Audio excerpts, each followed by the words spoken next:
제4차 로잔대의 서울 선언문에 대한 우리의 의견과 제안 낭독하겠습니다. 배경: 우리는 총체적 선교를 추구하는 한국의 복음주의자들입니다.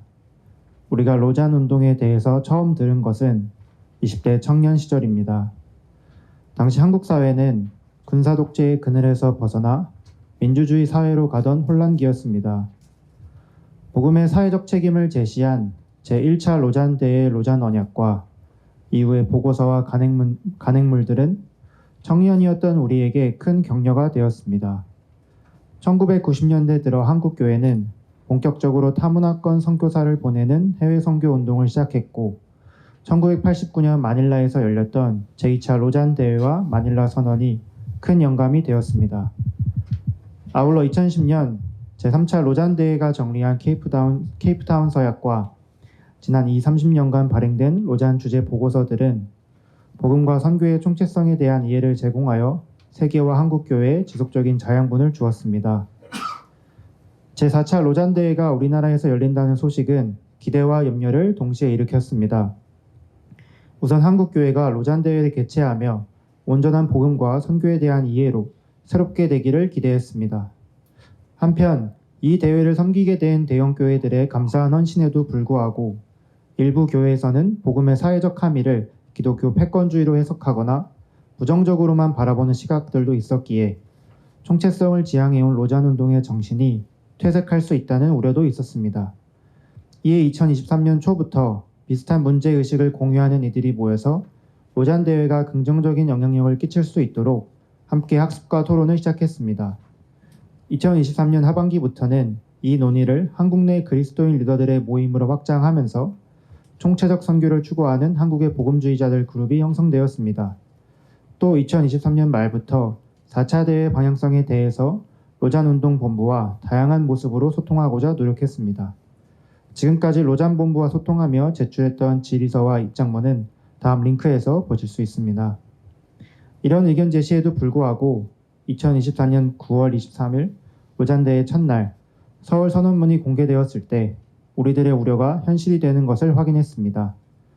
그 내용에 여러 문제점이 있다고 생각한 전 세계 65명의 리더는 대회 기간 중 수요일 저녁에 자발적으로 모여 토론하며 의견을 모았습니다. 이날 나온 논점을 종합해 우리는 서울 선언문에 대한 입장문을 만들었고, 대회 참석자 286명의 서명까지 받아 9월 26일 로잔 신학위원회에 선언문의 내용 수정을 요청하였습니다. 이에 로잔 본부는 대회 마지막 날인 9월 28일 서울 선언문에 대한 의견을 온라인으로 모았고, 우리는 지금까지 수정된 서울 선언문을 기다렸습니다. 그러나 이후 그 어떤 응답도 로잔 본부로부터 받지 못했습니다. 침묵이 길어지고 있기에 우리는 서울 선언문을 다시 검토하였고, 그 문제점을 다음과 같이 정리하여 로잔 본부에 전달합니다. 아래 내용을 반영하여 선언문이 개정되길 기대합니다. 서원의 목적: 우리는 첫째로 로잔 신학 분과가 서울 선언문에 관련된 공청회를 개최하고 개정 작업에 착수하기를 희망합니다. 1974년 제1차 로잔 대회 때 남미 선교 지도자들과 존 스토츠가 복음의 사회적 책임에 대한 소수 의견을 발표했을 때 이들의 관점이 묵살되지 않고 점차 다른 이들의 공감을 얻어 로잔 언약의 균형을 맞출 수 있었습니다. 이는 장기적으로 볼 때 로잔 운동을 건강하게 만들었습니다. 그간 모든 로잔 대회의 선언문은 이후의 세계 선교 운동에 중요한 영향을 미쳤습니다. 우리는 한몸된 교회로서 서로의 의견을 존중하며 정직하게 소통하고 경청하는 가운데 진리를 추구해야 합니다. 그럴 때에야 비로소 세계 선교에 선한 영향력을 미칠 좋은 문서를 만들 수 있습니다. 로잔 본부가 기꺼이 경청하고 겸손히 자기 수정을 하는 모습은 선교 역사에 중요한 이정표를 남길 것입니다. 둘째로, 우리는 복음주의 교회가 공공성을 외면하고 기득권 수호에 집착하는 태도를 극복하기를 촉구합니다. 로잔 4차 대회가 끝나고 한 달 만인 2024년 10월 27일 다수의 한국 교회가 서울 도심에서 차별금지법 반대를 위한 대규모 집회를 열었습니다. 동성애자들의 사회경제적 차별을 금지하는 법안에 반대하는 이 행사에 로잔 대회를 주도했던 대형교회 지도자들이 대부분 참여하였습니다. 서울 선언문에는 동성애를 경계하는 내용이 과도한 분량을 차지하고 있는데 대회 직후 열린 이 집회가 선언문의 이런 특성과 무관하지 않다고 보였습니다. 같은 해 12월 3일에는 현직 대통령이 불법 개헌과 내란을 시도하다가 실패하였는데 이어지는 혼란 가운데 다수의 교회 지도자는 이 불의를 지지하거나 침묵했습니다. 로잔 대회 이후 일련의 사건들을 통해 드러난 한국교회의 모습은 현재 세계 복음주의 교회 가운데 나타나는 정치적 극우화와 그 맥을 같이 하고 있습니다. 우리는 이 흐름을 자신의 기득권을 지키려는 교회의 자기중심성으로 여기며 경계합니다. 서울 선언문의 문제점. 우리는 서울 선언문의 근본적인 문제점을 아래의 세 가지로 정리했습니다. 1. 하나님의 선교를 지역교회의 제자훈련으로 축소하였습니다. 이번 선언문은 7개 항으로 구성되어 있으며 3항은 지역교회를, 5항은 제자도를 다루고 있습니다. 이 둘은 함께 연결되어 지역교회가 교회론의 중심으로 정리되었고 선교가 지역교회에서의 제자훈련으로 축소되었습니다. 그러나 하나님의 선교는 지역교회의 선교로만 축소될 수 없고 제자도는 제자훈련으로 동일시 될 수 없습니다. 로잔은 출발 전부터 지금까지 복음 전도 및 교회 개척과 함께 사회적 책임과 변혁을 선교 과제로 수용해 왔습니다. 특히 제3차 로잔 대회의 케이프타운 서약은 예수 그리스도를 통해 만물을 화해케 하시는 하나님의 선교를 성경적으로 정리하였습니다. 그러나 서울 선언문은 하나님의 선교에 대한 강조를 생략하고 지역교회를 선교의 중심에 두었습니다. 이렇게 하나님이 아닌 교회 중심의 선교관은 로잔 운동 이전의 복음주의 선교론으로 퇴행한 것입니다. 서울 선언문은 지역교회를 보편교회의 유일한 가시적 표현이며 인류를 새롭게 하는 하나님 목적의 성취라고 단언합니다. 반면 웨스트민스터 신앙 고백은 가시적 교회가 복음을 고백하는 사람들과 자녀들이며 온 세상 신자들의 연합이라고 고백합니다.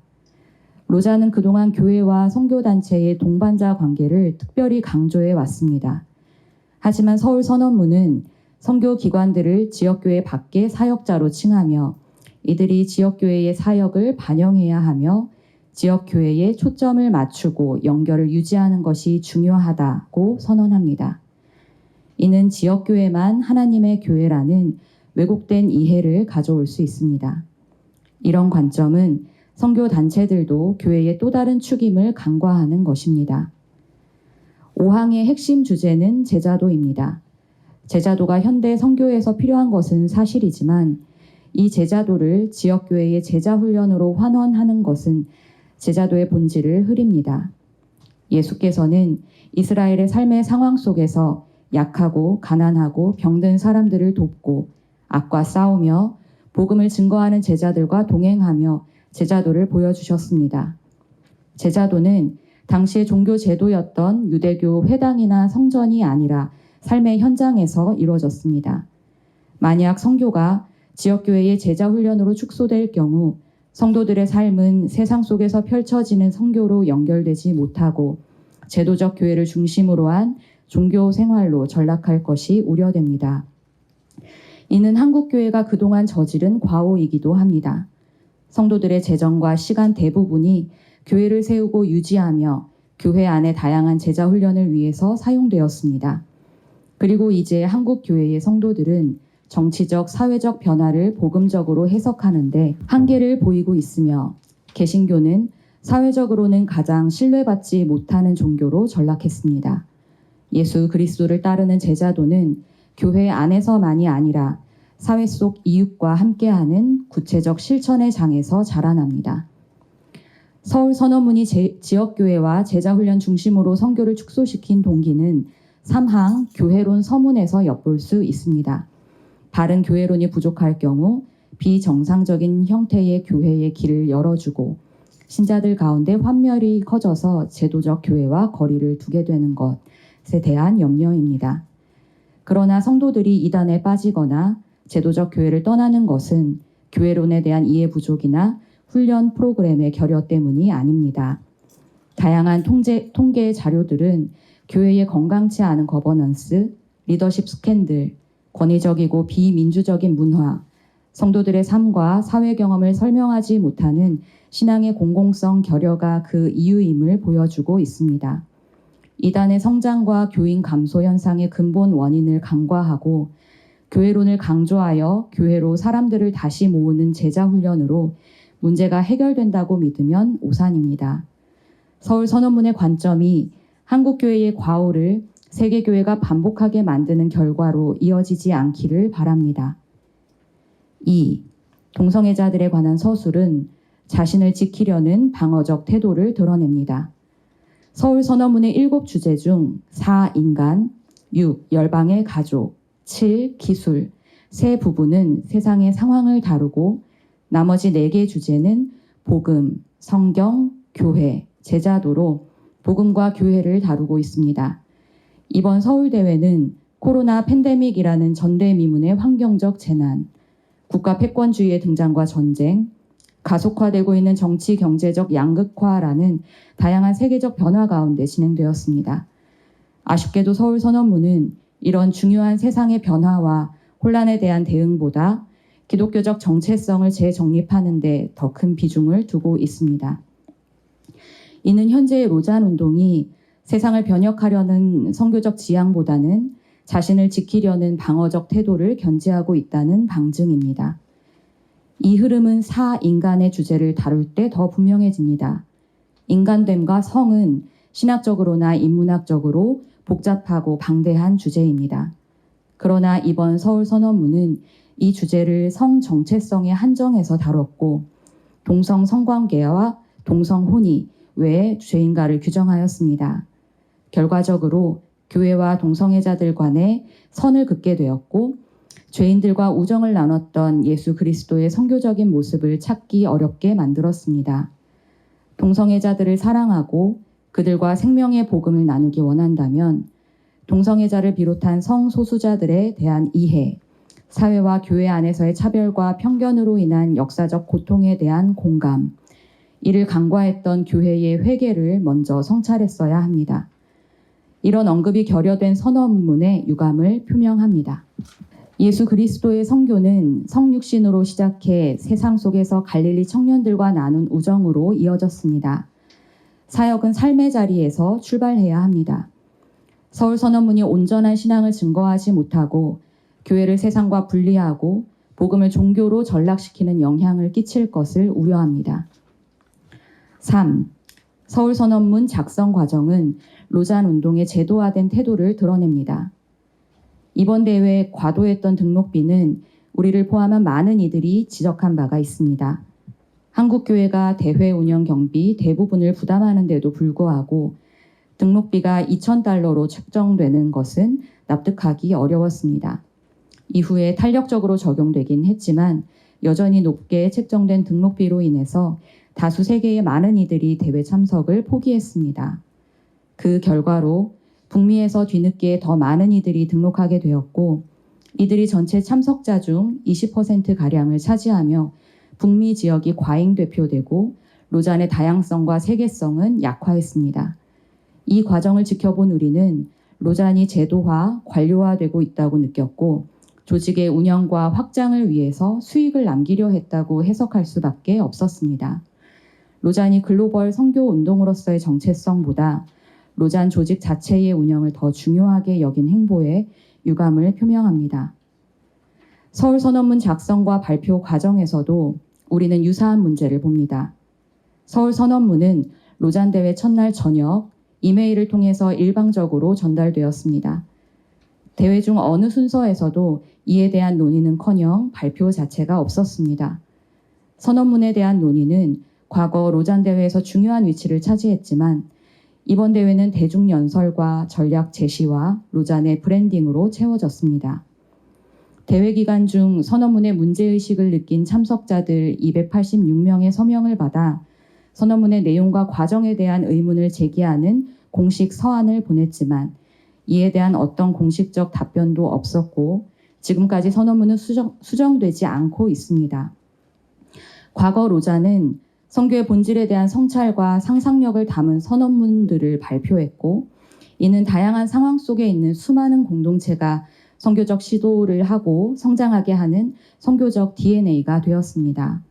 그러나 이번 대회에서 로잔 본부는 전체 생태계에 영향을 줄 신학 및 선교학적 성찰을 나누기보다는 정해져 있는 선교적 과업을 전략적으로 끝내고자 지휘하는 기업 같은 모습을 보여줬습니다.